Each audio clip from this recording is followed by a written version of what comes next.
children, today I'm going to read Tom Kitten.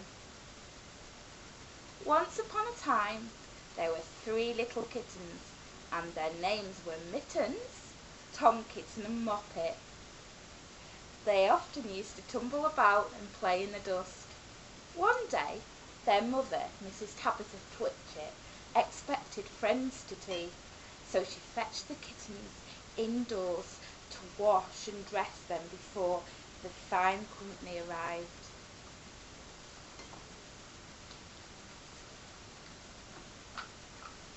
First she scrubbed their faces, then she brushed their fur, then she combed their tails and whiskers.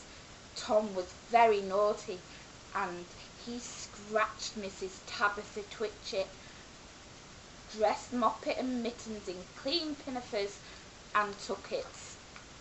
Then she took all sorts of elegant, uncomfortable clothes out of a chest of drawers in order to dress up her son, Thomas. Tom Kitten was very fat, and he had grown. Several buttons burst off his jacket. His mother sewed them on again.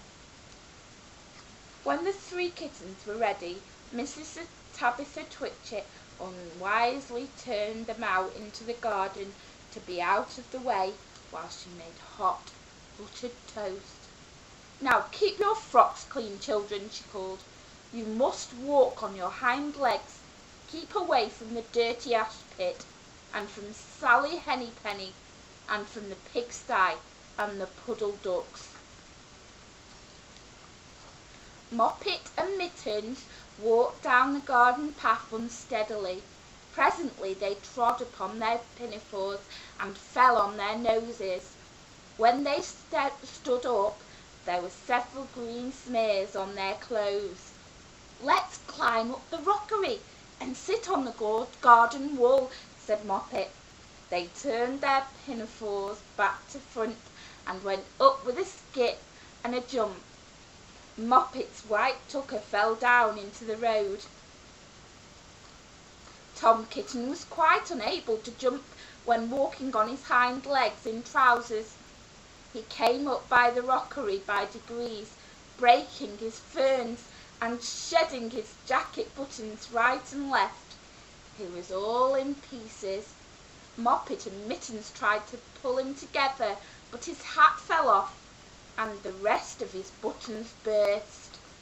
While they were in difficulties, there was a pit-pat, paddle-pat.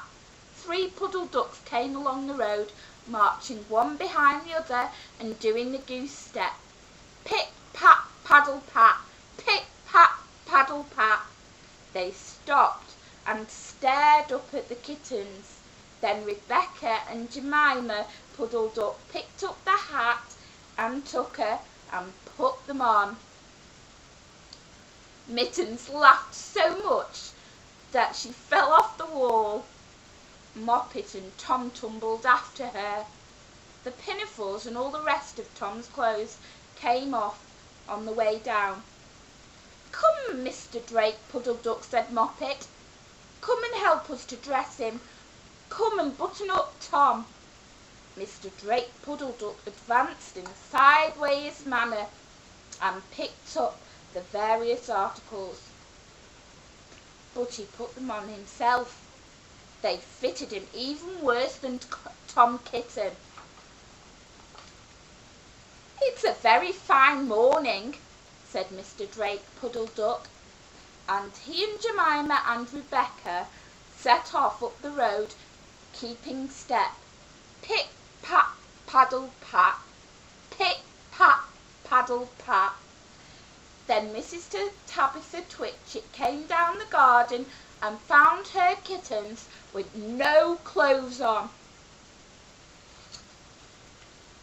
She pulled the kittens off the wall, smacked them, and took them back to the house. "Just look at you! My friends will arrive in a minute, and you are not fit to be seen." "I am affronted," said Mrs. Tabitha Twitchit. "Go straight to your room, and not one sound do I wish to hear." When her friends arrived, She told them the kittens were in bed with measles, which was not true. Quite the contrary. They were in bed. Not in bed in the least. Somehow there were very extraordinary noises heard overhead, which disturbed the dignity and repose of the tea party. As for the puddle ducks, they went off into the pond. The clothes came off directly because there were no buttons, and Mr. Drake Puddle Duck and Jemima and Rebecca had been looking for them ever since. The end.